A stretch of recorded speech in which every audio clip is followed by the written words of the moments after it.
Hello all, Munch here, and welcome to Season 3 of our Southampton FM19 save. Still a little bit sore about last year. Champions League football was not achieved, but Europa League football is here, and there have been a multitude of changes. As always, it's been a busy summer, so I'll put on my glasses and show you what we've done.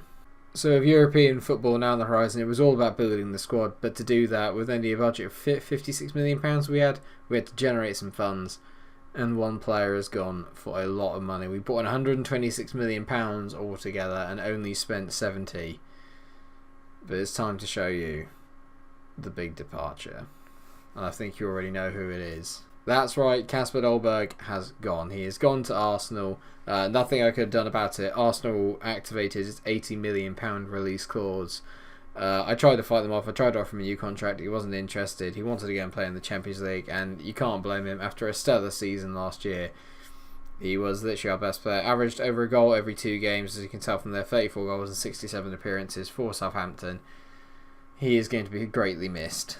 One player I'm a little more happy to see the back of is Wesley Hoot, and he has gone to, turns out, rivals Newcastle. Statistically, he looks really, really good. It's just when he played for me, he's just got no concentration. It's only of 12 here, as you can tell. He just lost the plot and gave away so many penalties. Glad to see the back of him, if I'm honest. Another player I had to let go, but I'm a little bit sad to see go, is Oriol Romeu. He has gone to Lazio, sold him for £11 million. Thing is, when I say I sold the players that's the value I sold them for. What we actually got for them is a lot less. For example, the Kasper Dolberg deal, we sold him for £80 million because of board restrictions.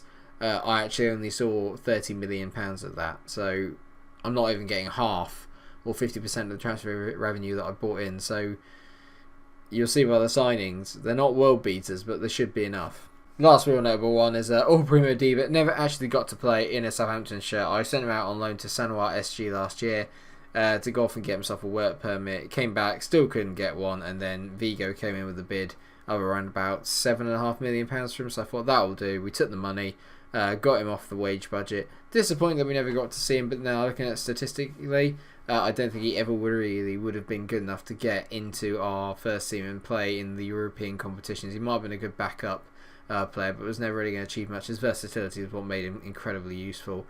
Shame I'll never get to see him, maybe in another save. Other notable sales include Harrison Reed, Hazar Markovic, yeah, that one didn't really work out, Kelsa Breed. Yannick Vestergaard has also gone, and Sam McQueen. I think they're the only ones that went for money. Not really worth showing, they never really were much in terms of the first team plans. So let's get on to the ins. There have been a few good ones, a few surprises, and a couple that I'm really, really pleased with. We'll start with the loans, and one loan that we have brought in is Thilo Kehrer, German, 23-year-old ball-playing centre-back, but can also play as a defensive midfielder and anywhere across the back three. On loan from Paris Saint-Germain, 3-star ability, 4-star potential. Problem I got is I can't register him in the team. So you probably won't see a lot of him, maybe apart from in the European competitions if I can find a space for him in the squad. Another player that we brought in on loan from France, and this boy does look very good, Willem Guibels, I think that's how you say it. French, 18 years old, striker, very, very decent. On loan from Monaco, as you can tell, very good forward, Kasper Dolberg, incredible acceleration, physicals, and for such a young age, he looks the real deal. Again, 3-star ability, 4-star potential. Again, I can't use him, but that's not because of the lack of trying. I tried to fit him in, but for some reason, it literally will not let me register him, and I don't know why. We're going to find out, probably in today's, if I can actually select him or not. If not, I need to understand why I can't use him. This one I am quite pleased about. Patrick Roberts, obviously for a long time was touted as probably the next English big thing. From Manchester City, got him on a free. He was out of contract at City, only ever played 6 games for them in 5 years, didn't really go out on loan much. I'm very, very pleased with this signing personally. He's got great acceleration, great agility, good dribbling, good flair, very exciting player, can play left and right on the wings, so it's going to be good versatility, and even in behind the front man, so quietly quite happy. Wanted to build an English core as well. It's going to help us with all the registration rules and stuff now that the UK have officially had Brexit and left the European Union. Could you ever imagine if that actually happened? Or if we ever actually get round to it? Now this one going forward I think could be a really good deal. Rivaldo Coetzee, I think that's how you say his surname, at least I know. It basically is Rivaldo, okay, I'm going to call him Rivaldo. 24-year-old South African centre-back, really, really good. Got him from Sundowns, £775,000. for a guy that's this good, for a 3-star ability player, 3.5 star, maybe it could be a little bit more. I love the fact he's got a lot of determination. Positioning is good. Concentration of 10 is a little bit worrying, but maybe that's something we can improve. He looks statistically quite good. 16 passing from the back.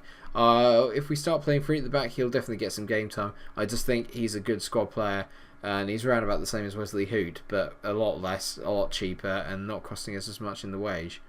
And the first of our bargain buckets, and I just want the KFC now. Victor Kovalenko, £5.5 million from Lyon. £5.5 million for that. I'm very, very happy. Ukrainian, 24 years old. Like I said, signed for £5.5 million from Lyon. Stamina 16, determination 18. Got a lot more determination this year.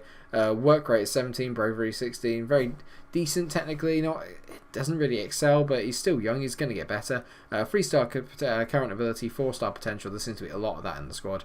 I think this guy's going to be a very good foil for him. Ross Barkley's not quite on form, with ZX not quite performing up to standard. He's another one that can play pretty much anywhere in the midfield, but I'm mainly going to be using him maybe as a Mazar or as the attacking midfielder in behind who our new striker or strikers are.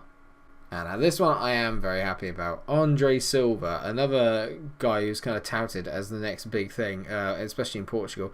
Only 2 goals and 27 appearances for Milan. I know that's not brilliant, okay, I understand that, but I look at him and I think there's so much untapped potential. £8 million is all we had to spend to get him.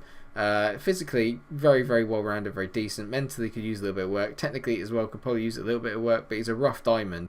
He's a good player for most Premier Division sides, according to his scout report, and has played quite well in pre-season, so I'm excited. As you can tell here, he's had 5 non-competitive games, 5 goals.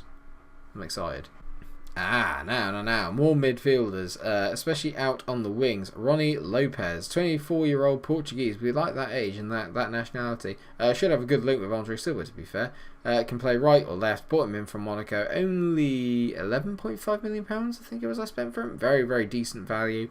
24 goals and 87 appearances for Monaco for a winger is not actually that bad as well. Very well-rounded physically. A little bit quick. If only they were 16s, it would look a lot better. Mentally, not the greatest. A lot of 14s though, so he's not far. Technically very good though. 15 corner, 15 dribbling, 15 first touch, 14 passing, 15 technique. It's not bad, is it really? We only have 3 signings left, and I'm excited by all of them. They're all relatively big money. One's 25 million, one's 28 million, and the other one is a free, but my word, I'm so happy he's here. Our £27 million signing, Matthias Ginter. Yes, German defender. That's all you need to know, really. I mean, obviously, going by recent events, that's not a lot to say because their team's falling apart. But before that, that was a stalwart go-to kind of tactic. He just looks brilliant. Bought him in from Borussia Mönchengladbach, where he got 100 appearances, so a nice round number for him to finish off on there. Looks incredibly decent. And with Chris Smalling aging a little bit, I think he's a nice natural successor to fitting in there with Konate at the back. Second to last signing, and those of you that watched the Mestalla complex where we were at Valencia will know Patrick Cutrone, our one-season wonder, who I bought in on loan, scored a hat full of goals. Bought him for £25 million from Milan, so I've had him and Andre Silva. We're basically a hybrid now of AC Milan, Monaco and Ajax. I love it. A lot with a few Southampton youngsters thrown in. But yeah, he looks amazing. 16 finishing, 16 anticipation, physically decent. He's only going to get better because he's only 22 years old. Off the ball 15, determination 15, concentration 15, heading 14. He's a very, very good player. Good poacher, pressing forward and a complete forward. We're probably going to play with a centre forward or a complete forward more this year. But very, very excited about Patrick Cutrone. It's nice to be reunited with him again. And the final signing, who I bought in on a free. Oh my god, I'm excited. It's only David Silva. Yes, 34-year-old Spanish midfielder who can play everywhere. A Manchester City legend. And yes, if you ignore the just ignore the physicals. Don't worry about that. Look at this. And this. He's going to be just a little bit of experience. That cool head.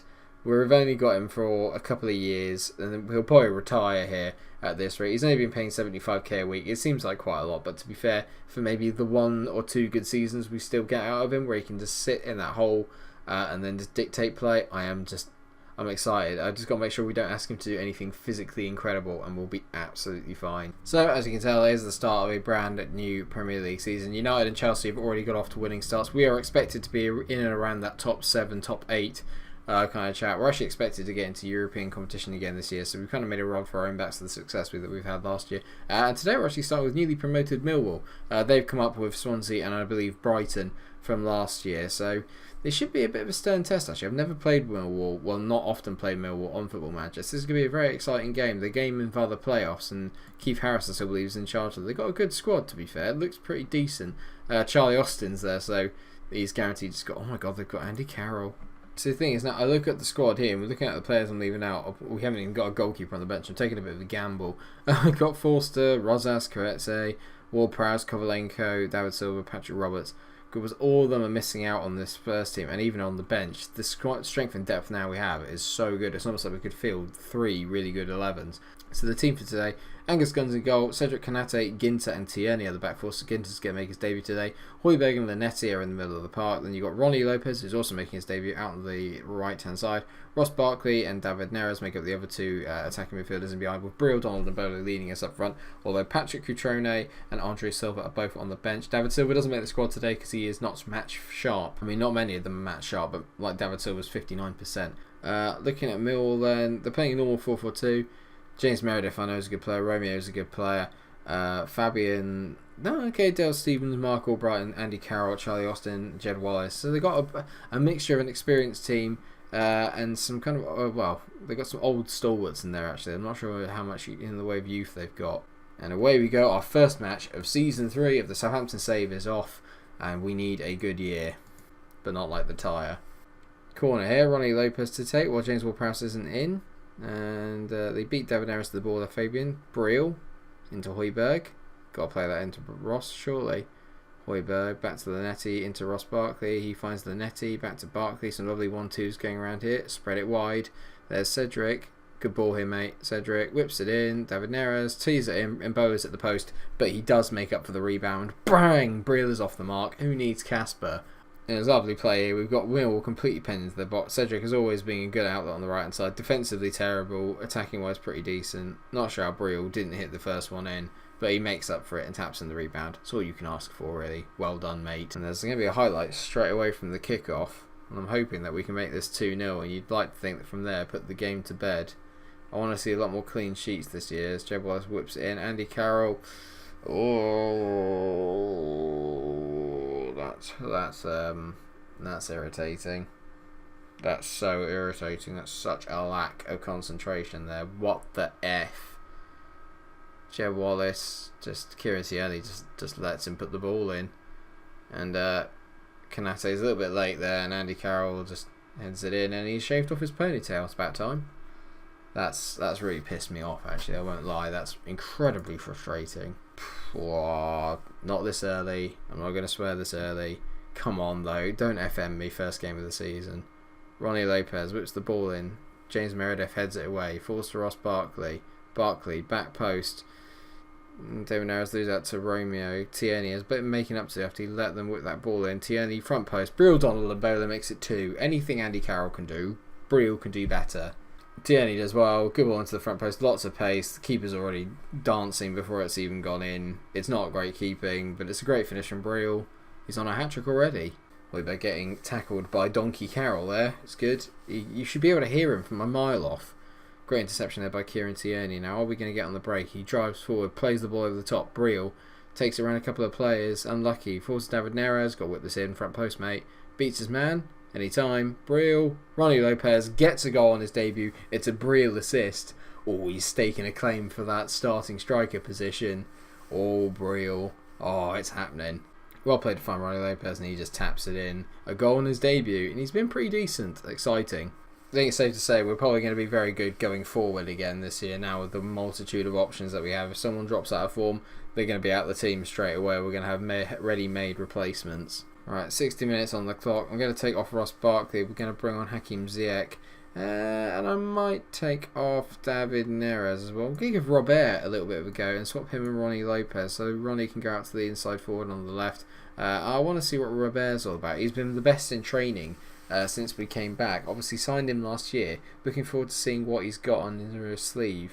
Hakim Ziyech. knocks it in. Højbjerg with the header. It's 4-1. Lovely, lovely stuff. Højbjerg could be a big part this season. He's growing into that role a lot more. Had a 4-star potential.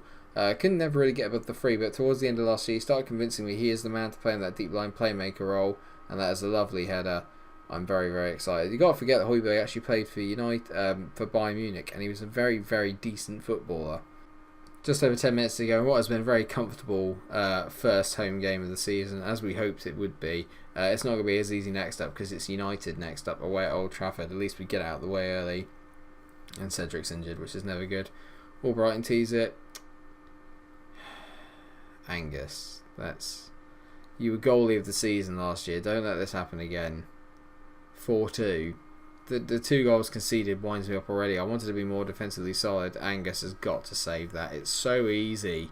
It's going to be a very entertaining season if all games are like this one. A 4-2 to start off the season. I'm very irritated that we conceded 2 goals, but very, very happy with the way we actually play. Look at it, 43 shots on goal, 16 on target. The conversion rate needs to improve. Mbolo on form, he certainly was. Going to praise him, say you were superb in front of goal, and I think he's cemented himself as number 1 for the time being. Well done, mate. To be fair, what we'll do actually is that Europa League, it doesn't really matter too much who we're going to get in the group. Our standing isn't going to be great anyway, so we'll probably get some relatively difficult teams. So I reckon what we do is we'll come up for the away game against Leicester, and then our first European foray into the Europa League, and see who we get first up in the group stage, and that way we can evaluate who we've got in the group. Thanks so much for watching the episode. I hope you've enjoyed it. If you have, then please do like, share and subscribe. Like I said, let me know in that comment section what do you think of the signings. Where are we going to finish in the league? Who do you think your player of the season is going to be? Have I signed any flops? Let me know. Thanks so much for watching. Until I see you in the next episode where we're going to have our first Europa League game. Stay cool.